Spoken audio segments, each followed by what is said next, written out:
Big news breaking tonight. The president's former defense secretary offering explosive new criticisms of the president's foreign policy in the last few hours, and of the president himself, perhaps more accurately. At the same time, Al-Qaeda is now claiming victory in a city where hundreds of American men and women were killed or injured fighting for the cause of freedom. Good evening, everyone. It's turning out to be a busy news night. I'm Megyn Kelly. This is the Kelly File. Two big stories tonight. First, a growing sense of anger from some in the military about why our soldiers sacrificed so much in Iraq, leaving behind blood, sweat, treasure, friends, to liberate cities where terrorists have been allowed to take over this week. They're now flying the Al-Qaeda flag in Fallujah. At this moment, look at this. You can see those flags are flying over a city we fought so hard to control, and nearly 100 American men and women died in one of the biggest battles of the war. Then just hours ago, the Wall Street Journal published an explosive new essay from former Defense Secretary Robert Gates. He blasted the president's foreign policy, both in Afghanistan, which he says was all about getting out, and on Iraq, where Mr. Gates now says the president's position was simply to end what he believed to be a, quote, bad war. Referring to a meeting he had with the president 3 months after the surge in Afghanistan had begun, Secretary Gates recalls, "As I sat there, I thought the president doesn't trust his commander, cannot stand Afghanistan President Hamid Karzai, doesn't believe in his own strategy, and doesn't consider the war to be his. For him, it's all about getting out." Mr. Gates continues, President Obama was skeptical, if not outright convinced, that his own strategy in Afghanistan would fail. We have all the angles covered tonight. Britt Hume, our Fox News senior political analyst, begins our coverage. Britt, this is extraordinary. And Charles Krauthammer said earlier tonight on Special Report he believes that of all the problems and incidents, scandals, what have you, that we've seen with the president and his administration, this is number one.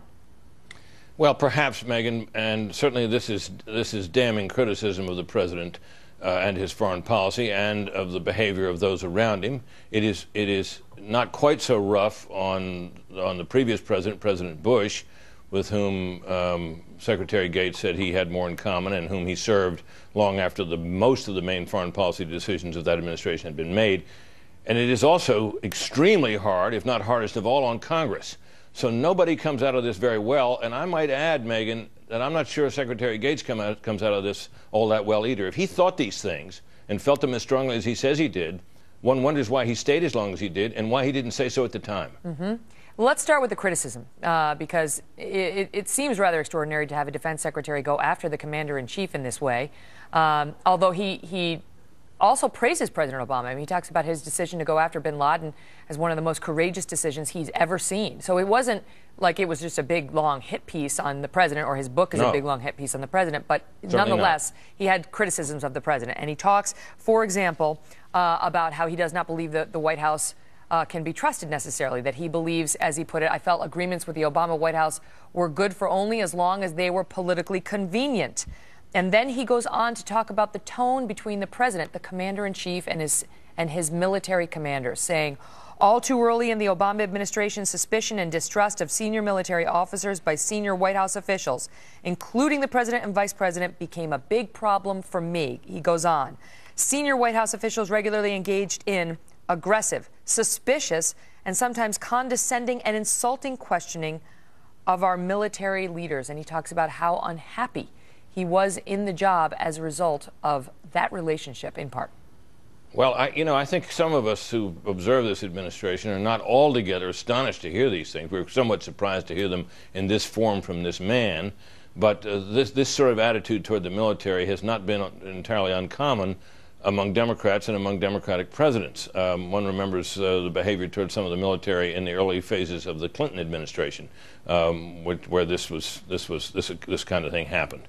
Bob Gates makes a very strong case about it, though, and he also makes a pretty strong case that this was an administration. While he says that he doesn't believe that politics was decisive in any of the foreign policy and national security decisions that were made, he certainly makes no secret of the fact that they played a role, and in some cases clearly a major role. Well, I think that's what Charles was referring to. He's talking about how, and he writes that President Obama may have been outright convinced. He was skeptical, if not outright convinced, that his own strategy in Afghanistan would fail, that he didn't believe in his own strategy, Britt. I mean, that's an extraordinary thing to say about the commander-in-chief who's sending men and women into battle to die, and they did die, saying that he didn't believe in the cause, he didn't believe in what he was doing, and he knew that they would fail. It is, whether he knew they would fail or not, the fact is they really didn't fail. The surge of forces into Afghanistan has had a real effect there. The question now is whether it'll be enough in light of the fact that the surge of forces came with an announcement of when it would all be over, at least on our part. And you'll recall, Megan, if you go back to the period before the president was elected, the Democrats basically, starting with John Kerry back in '04, took the view that Iraq was a bad war and Afghanistan was the right war. That was the one, where the Taliban came from. That was where the attacks on 9/11 were launched from, and that was the place. That was the good theater. That was the one which was worth fighting for. And that was basically carried by President Obama himself through his campaign, and he was out on that limb with his party when he took office. So he did, to some extent, follow through on that with the surge. It is discouraging, but not altogether surprising to hear that he never really believed in it. Wow, I don't know. Not believing in it, and he was skeptical, if not outright convinced, that his strategy would fail. I mean, I don't know. Maybe I'm missing something, but to me, that's extraordinary to say that about the man sending men and women in to fight. I'm going to ask Duncan Hunter about it now because he's with me too. Britt, it's great to see you. Thank you, Megan. As we mentioned a moment ago, these charges from Secretary Gates come at the same time that al-Qaeda flags are reportedly flying now over the city of Fallujah. We see pictures. In the Anbar province, a key city that helped turn the tide for the war in Iraq. Thousands of troops sacrificed their lives to bring democracy to the Middle East. Many thought it was in vain to begin with. Many others did not believe that and went over to fight honestly and heroically. 4,489 of our young men and women were killed. 32,000 more were wounded, and they and their families now have to watch in frustration as al-Qaeda takes these cities. Representative Duncan Hunter fought in the Battle of Fallujah in early 2004, and he is outraged over the al-Qaeda takeover that threatens to undo much of what he and his fellow Marines accomplished before they withdrew in 2011.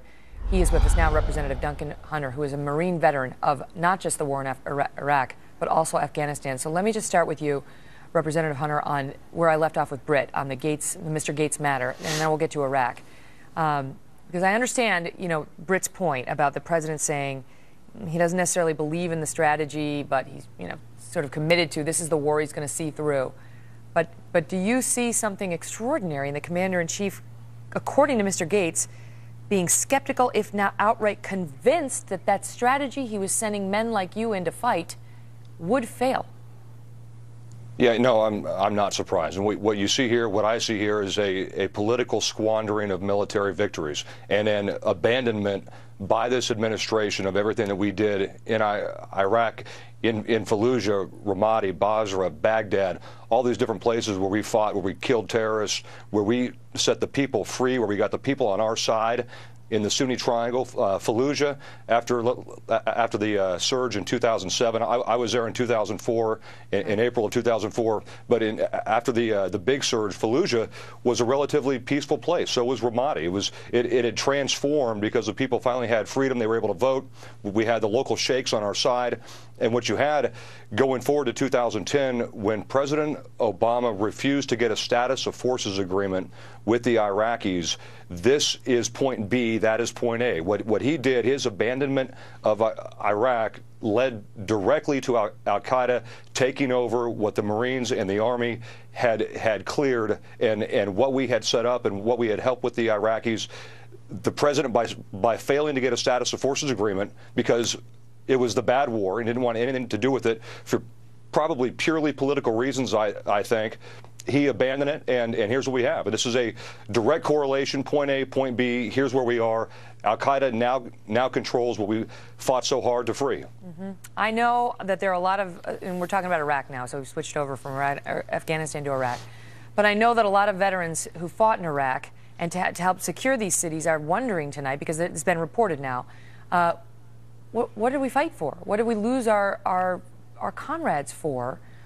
If now we leave and Al-Qaeda is flying its flags atop these cities. But on the other hand, Representative Hunter, the American people wanted to get out of Iraq by large numbers when President Obama took over, and he got us out of Iraq. And so no one's necessarily talking about sending people back into Iraq now, but the question is whether we withdrew too early and in the right way. I mean, a lot of Americans out there watching this tonight say maybe it wasn't perfect, but we got out.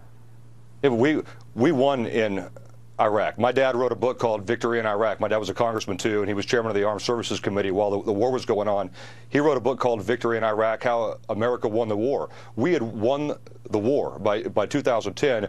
This president left for purely political reasons. If we had left 10 or 20,000 troops there, like we have every other war zone that we've been involved in, except for Vietnam, so let's say post-Vietnam, this would not be happening whatsoever. So what this president did was abandon everything that we fought for, because Iraq could not sustain itself without some American involvement. It would be like leaving Afghanistan right now. And sometimes it's not the most popular choice, but I think that this president has shown that he does things purely for political reasons. This president has not only abandoned Iraq, he's abandoned the Middle East, Megan. He's out of everywhere. This is a juvenile foreign policy president when it comes to hard-nosed foreign policy in the Middle East. This administration are like little children. And so what we have then is, I was over there fighting, my Marines were over there fighting, and what do we have now? Nothing to show for it because of political reasons, not because we didn't win, but purely political reasons. And God bless all the men and women who spent time in Iraq and fought there. Duncan Hunter, thank you, sir. We appreciate it. Thank you. I want to let our viewers know that the National Security Council has responded in part to the reports about Secretary Gates and his new book, making these allegations about the president's strategy as our commander-in-chief. And in part, they've said that he deeply appreciates Bob Gates' service, that deliberations over our policy on Afghanistan have been widely reported on over the years. It's well known the president's been committed to achieving the mission there. But the president welcomes differences of views among his national security team, and he wishes Secretary Gates well as he recovers from a recent injury and discusses his book. He did push back on Secretary Gates' assessment, which was very unflattering, of the Vice President Joe Biden. The NSC saying that Joe Biden has been one of the leading statesmen of his time. We're going to get into this a little bit more because there was a startling piece about Hillary Clinton and Barack Obama having a discussion, and we're going to talk about that just a little bit later in the show. Also, up next, Chris Stirewalt is here. We'll ask him about suggestions that the president earlier today admitted a major failure. Plus,